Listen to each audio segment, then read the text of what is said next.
Hi, it's Dr. Stewart. Today we're making the perfect Cosmopolitan. It was my mother's favorite cocktail, and this is in honor of her. So we're going to start with a shaker full of ice. We're going to add 2.5 ounces of citron vodka,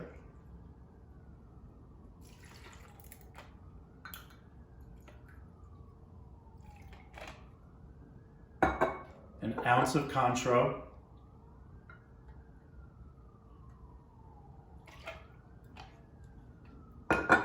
a 1/2 ounce of freshly squeezed lime,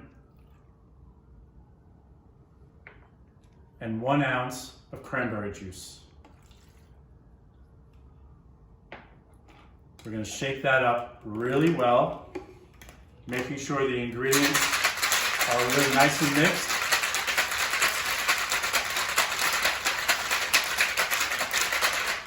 We're going to pour that into a martini glass.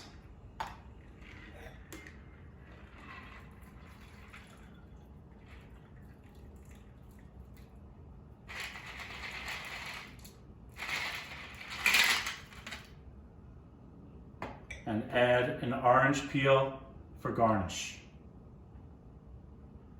And there you have it, the perfect Cosmopolitan. Cheers. Enjoy.